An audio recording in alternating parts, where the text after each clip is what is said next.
For more than 100 years, the Panama Canal has been the irreplaceable lifeline of global commerce. It is the strategic artery that connects the Atlantic to the Pacific, handling roughly 5 to 6% of all global maritime trade. Today, that lifeline is running dry.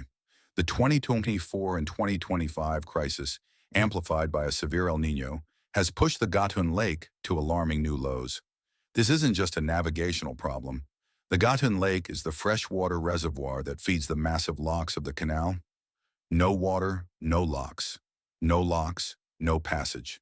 The Panama Canal Authority, in a move of desperation, was forced to slash vessel traffic by over 32%. The financial damage is measured in the billions. The logistical damage is immeasurable. Container giants like Maersk and Hapag-Lloyd are diverting their fleets on 1,000-mile detours around the Cape of Good Hope, burning millions in extra fuel. But this video is not about climate change. This is a story about strategic opportunity. Because while the logistics world and Washington are scrambling to manage this immediate disaster, another nation is looking at this crisis as a permanent power vacuum. Beijing is quietly financing a new $60 billion megaproject right in America's strategic backyard. A 5,000-kilometer steel artery designed to cut directly across the South American continent. This is not just another railway. It is a geopolitical lever engineered to permanently neutralize the Panama Canal. And in this video, we are going to decode this grand chessboard. The collapse of a lifeline. Panama is no longer an option. To understand the strategic significance of this new railway, we must first understand the permanent vulnerability of the Panama Canal. The mainstream narrative is that this drought is a temporary weather event. As a logistics analyst, I can tell you this is dangerously naive. This logistical disaster is the new normal. The entire canal system is fundamentally dependent on a rainfall model that is becoming increasingly erratic. The Gatun Lake is the heart of the operation. It is not fed by distant mountain snowpack. It is fed only by tropical rainfall in a very specific geographic basin. As climate patterns shift, making El Niño events stronger and more frequent, this basin is failing. The technical solutions, like managing water from the secondary Alajuela Lake, are already at their limit. The problem in Panama can no longer be solved with short-term engineering or money. It is a geographic and climatic problem. And for a global superpower like China, which relies on stable supply chains, a maybe is a no. This geographic vulnerability translates into a massive strategic vulnerability for the United States. For over a century, American power in the Western Hemisphere was built on the control of maritime choke points. We built the canal, we operated it, we defended it. The 1977 Torrijos-Carter treaties eventually handed over control to Panama. But make no mistake, American influence, enforced by the U.S. Southern Command, SOUTHCOM, has always loomed over this critical passageway. American naval power is predicated on the ability to move fleets between the Atlantic and Pacific at will. American economic power is linked to the stability of this commercial route. So as a strategist, I must ask the obvious question. What happens when your primary strategic choke point begins to choke itself?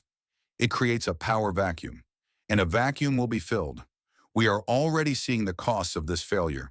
In 2024, Maersk announced it was bypassing the canal entirely for some services, opting for a land bridge using rail to cross Panama. This is a temporary, expensive fix. Other carriers are simply abandoning the route, sailing an extra 2 to 3 weeks around the Cape of Good Hope or the Suez Canal. This instability forces global trade powers to find a solution that is not dependent on the weather. A solution that is not dependent on the sea, a solution that is permanent.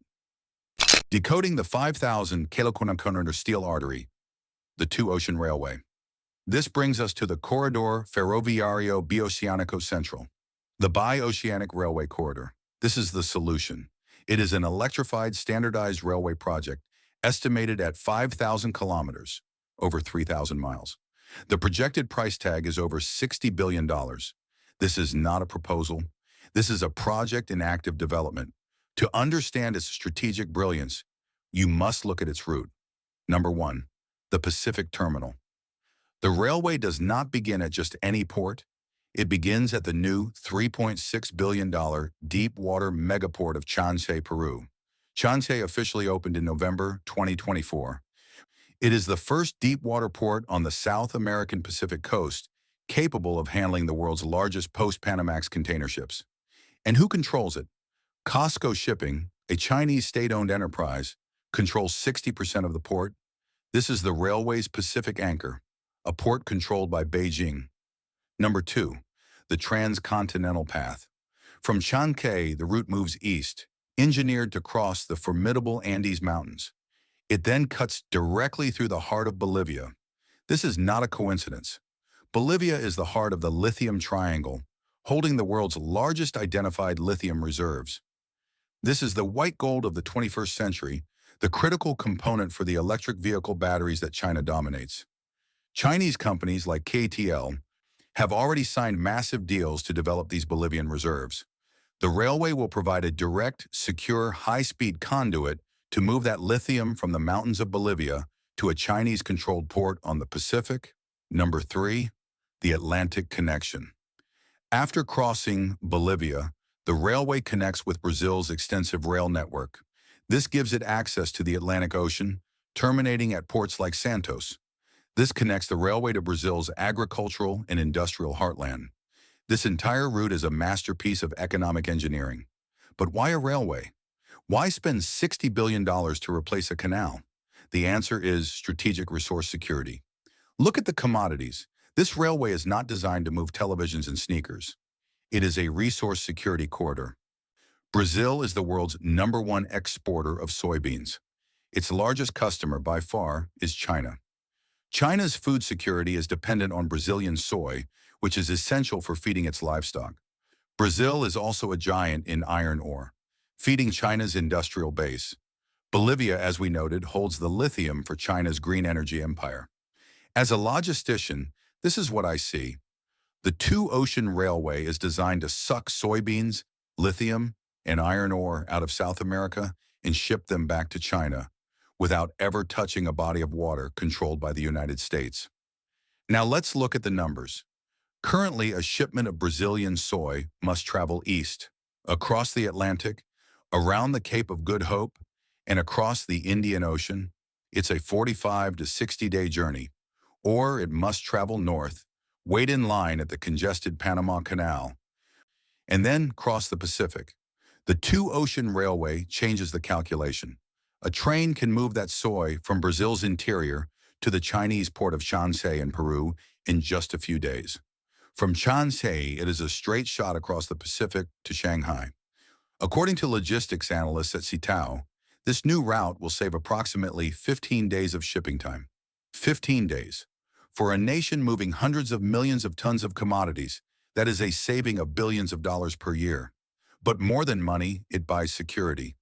Beijing can no longer allow its critical food and industrial supply chains to be held hostage by a drought in Panama.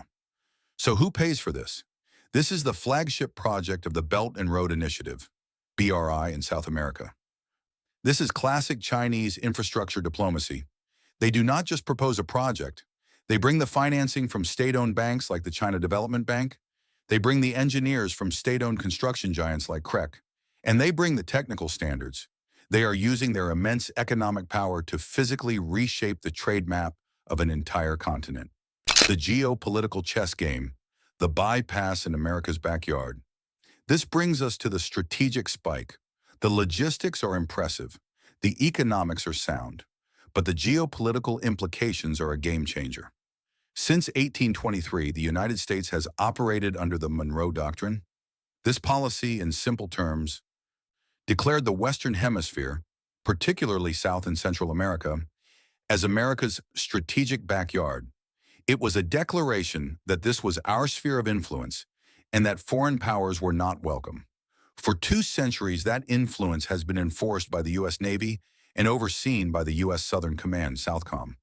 Their entire strategic posture is based on controlling the maritime approaches to the continent. The two-ocean railway makes that posture obsolete.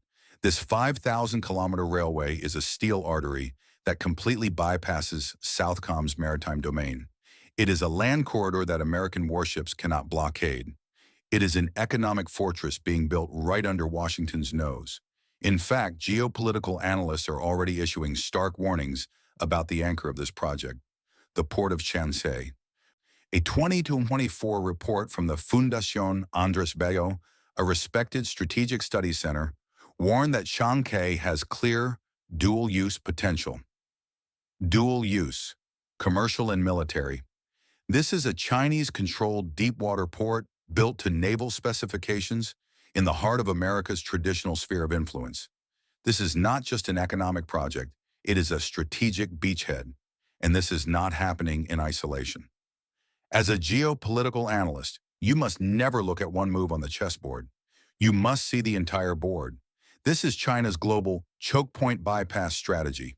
Number 1, in the Middle East, as we've discussed in a previous video, China is building the 10,000-kilometer China-Iran Railway.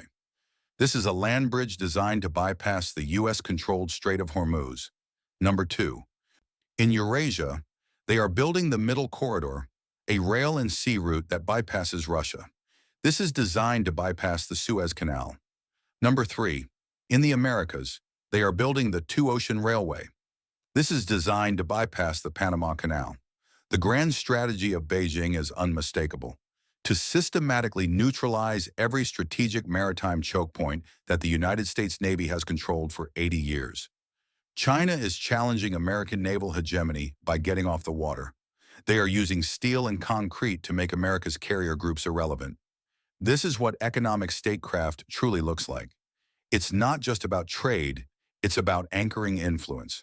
When Peru's economy becomes dependent on the port of Shanxi, when Bolivia's entire lithium wealth flows on Chinese rails, when Brazil's agricultural exports are financed by Chinese banks, how do you think those nations will vote at the United Nations on issues critical to Beijing?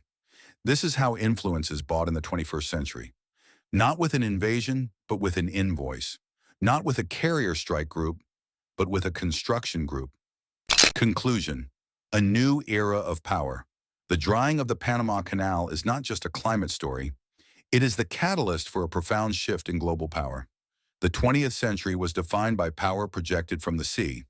That power was based on controlling the ocean's narrow passageways. The 21st century will be defined by a new kind of power, the power to build new continents, a power based on creating land-based arteries that make the old sea lanes obsolete. While America has been focused on maintaining its maritime dominance, China has been playing a different game. They are not trying to win the old game. They are building a new board. This leads us to the critical resonance point. The 20th century was defined by naval battles to win control of the seas. As China builds these steel arteries across continents, in Asia, in Africa, and now in South America, are we witnessing the end of maritime power as we know it? Let me know your analysis in the comments below. And this South American railway is only one part of the global chessboard. The same logic China is applying to the Panama Canal, they are also applying to the Suez Canal through their Middle Corridor Railway. Click the video on your screen now to understand the full picture of how China is re-engineering the world.